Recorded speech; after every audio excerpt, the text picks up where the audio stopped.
Argob's streets lay hushed, their electric hum a cold pulse in the night. Chad moved through the shadows, each step heavy with dread. His heart thundered, grief and fury warring within him. He'd escaped by chance. While meeting a sympathizer across the city, enforcers had raided his home. Returning to find doors shattered, Ayatu and the children gone, and the sterile scent of Argobian uniforms lingering, he'd collapsed against the doorframe, breath ragged. The image of his family in the council's grip burned, a wound of helplessness. But despair was a luxury he couldn't afford. The council's hunt for him was closing in, and the underground teetered on collapse. He had to act, or their fight would die.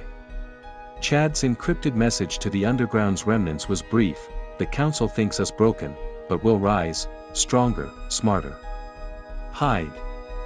Await my signal. Now, in an abandoned substation's dim flicker, he waited, eyes scanning the dark. His hand hovered near a concealed blade, every rustle sharpening his nerves. Relax, a whisper cut through. Kubel emerged, his lanky frame gaunt under the substation's weak light, his angular face tense. Kubel, Chad exhaled, relief fleeting. Chad, Kubel said, voice urgent. What happened? Where's Ayatu? The kids? Chad's face crumpled, grief raw. They took them. Enforcers hit while I was gone. They're with the council now. Kubel's eyes darkened, pacing with agitation. Damn it, I warned you about Fidbar. His obsession, he was watching you. This is his poison. I know, Chad said, guilt heavy. I failed them.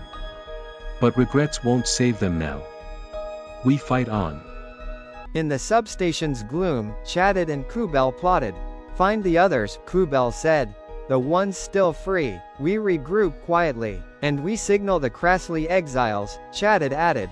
They'll expect surrender. We'll give them defiance. Kubel's smirk held a spark. Stubborn as ever, Chad. Good, we need that. Chad's faint smile faded. This is for every Kras crushed, every Argobian blinded by lies. For a future where Lyra can live free. Kubel gripped his shoulder. Then let's do it. In the shadows, a new fight took root, far from over. You're the blueprint, don't let anyone treat you like a rough draft. The night was heavy, a suffocating quiet broken only by the thud of boots. Argobian guards stormed the family's home with cold precision, offering no mercy, no pause for grief. Ayatu, Chad, and Lyra were herded into the streets, the council's exile decree unyielding. Argob's domed avenues stood empty, save for pale faces peering from shadowed windows. Venomous whispers trailed them. She killed one of us, a voice hissed. Exiles too kind, another sneered, sharp as a blade. Chad cradled Lyra, her small body pressed to his chest, shielding her from the scorn. Ayatu walked tall, her gaze defiant despite the weight of loss and shame. She would not let Argob break her spirit. The transport vessel loomed, its metallic shell stark and unforgiving. Inside, the family huddled, the hum of engines a cold pulse. Lyra clung to Ayatu, her eyes wide with fear. Ayatu stroked her hair, whispering, "We're together, my love." The journey was silent, the void beyond the hull mirroring their uncertainty.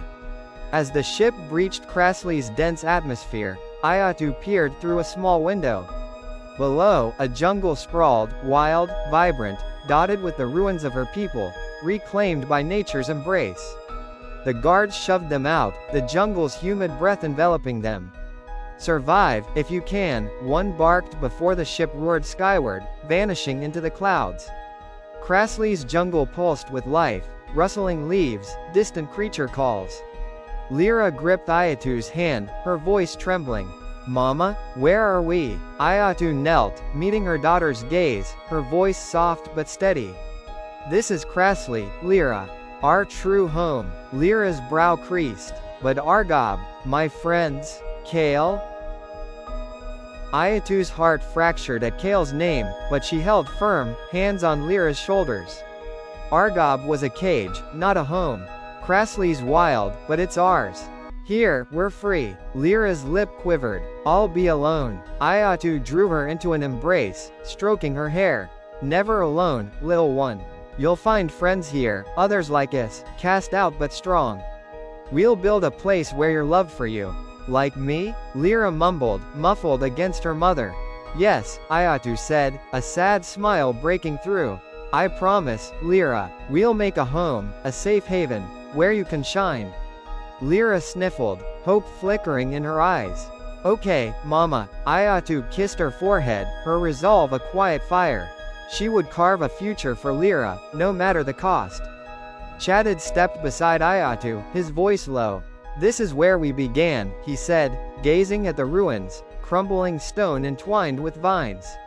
I asked them to leave us here. Ayatu nodded, her eyes tracing the remnants of Kresley's past, alive with insect hums and animal calls, a stark contrast to Argob's sterile domes.